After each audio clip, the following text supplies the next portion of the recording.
I'd like to commence this video with a request. For those interested in receiving more premium betting tips and predictions, especially if my guidance has contributed to your success in winning bets and generating revenue, I kindly seek your support in revitalizing this channel. Your assistance plays a crucial role in bolstering my presence on YouTube. You're welcome to explore my Patreon support tier or check out my various plans. Multiple plans are available for each and every one of you seeking our premium picks. You can find the link in the bio and comment section below. Thank you for considering and supporting me.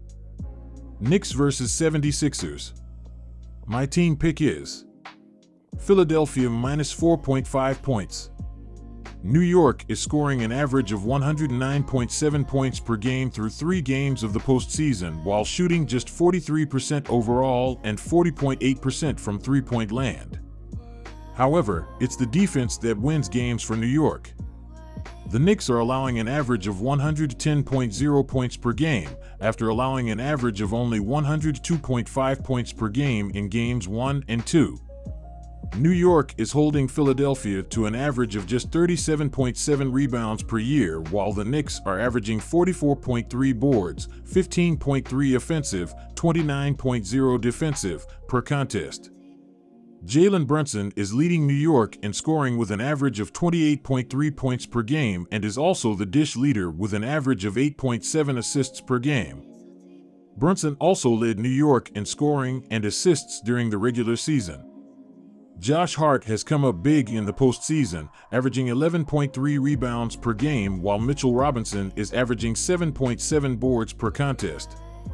Hart is the second leading scorer in the postseason season, averaging 21.0 points per game. This series appears to be one that will go 7 games with home court advantage, determining the first 6 games and likely the close battle in the 7th for the series win. Philadelphia has covered the spread in 12 of the last 14 games, and the 76ers have also covered the spread in 10 of the last 12 games against a team from the Eastern Conference. Philadelphia has won 12 of its last 16 games straight up against the New York Knicks played at home and will extend that to 13 out of 17 with a victory on Sunday. New York has failed to cover the spread in 4 of the last 5 games, and the Knicks continue to play without second leading scorer and leading rebounder Julius Randle, and Robinson is questionable. His absence will be felt more as the series goes on, since it will be very physical and players could wear down, which gives Philadelphia the advantage. My total pick is over 210 points. The total has finished over in 7 of New York's last 8 games and in 9 of the last 10 games that New York has played on the road. The total has also finished over in 6 of Philadelphia's last 8 games, and in 5 of the last 6 games at Philadelphia has been listed as the favorite. Philadelphia scored 125 points last time out, and a total of 239 points were scored, which easily finished over the closing line of 205.5. Clippers vs Mavericks. My team pick is Mavericks minus 6 points. The Mavericks bounced back from their Game 1 loss to the Clippers with 2 straight wins.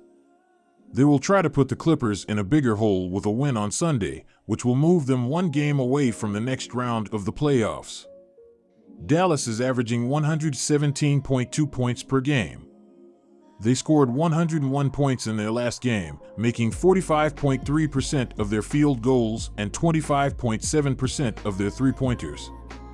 Luka Doncic led the way for the Mavericks with 22 points, 10 rebounds, and 9 assists in Game 3.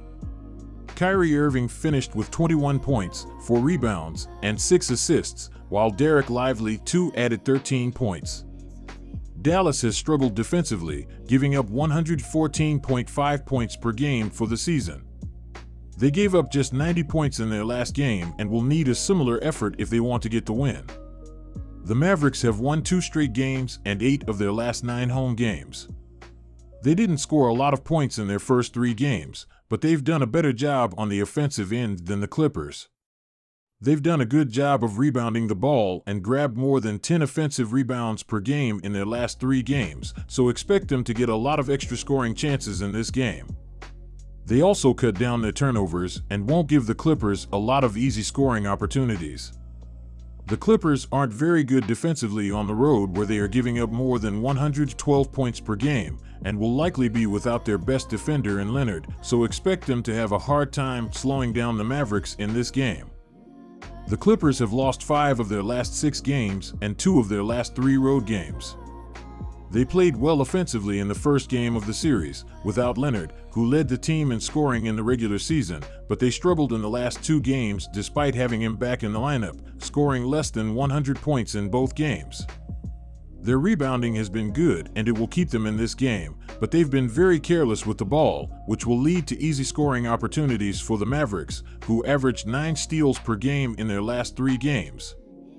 The Mavericks are playing very well defensively, giving up less than 98 points per game in this series, so expect them to keep Los Angeles' offense in check. My total pick is under 208 points.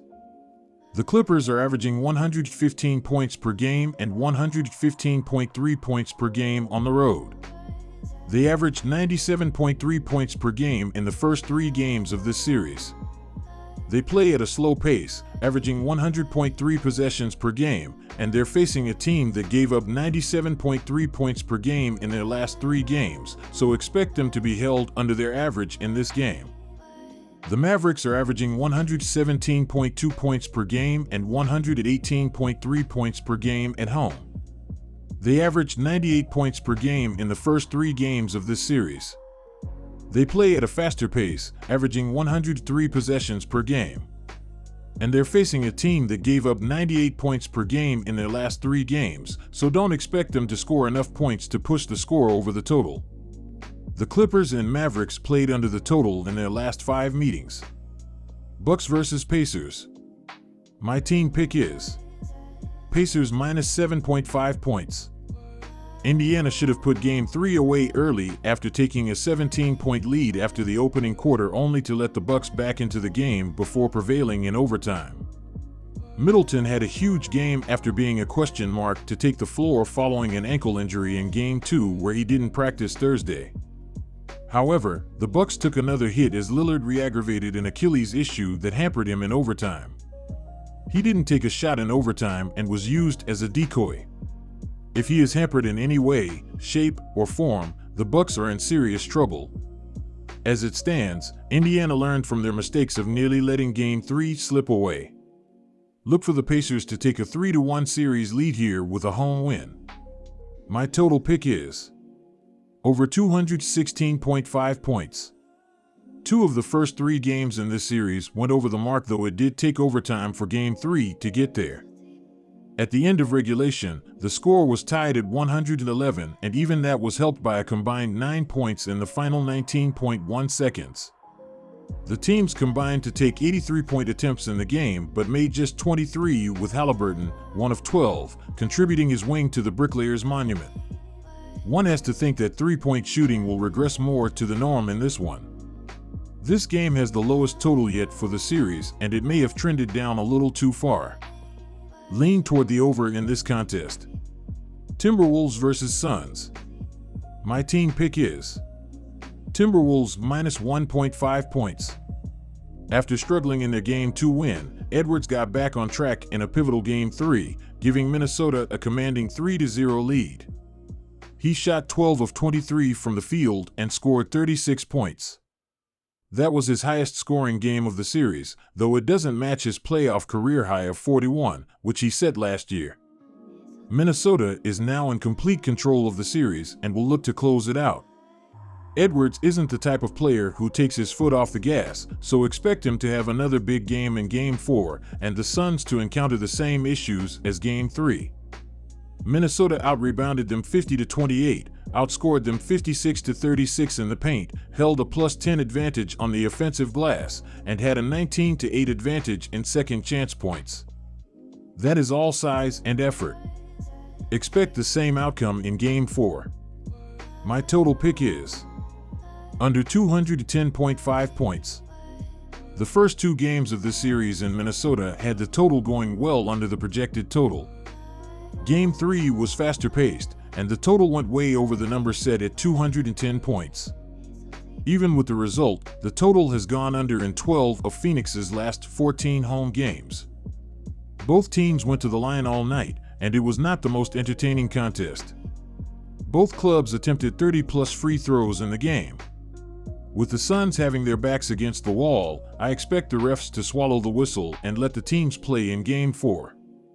In the history of the NBA, no team has ever come back from 3-0 down to win a series.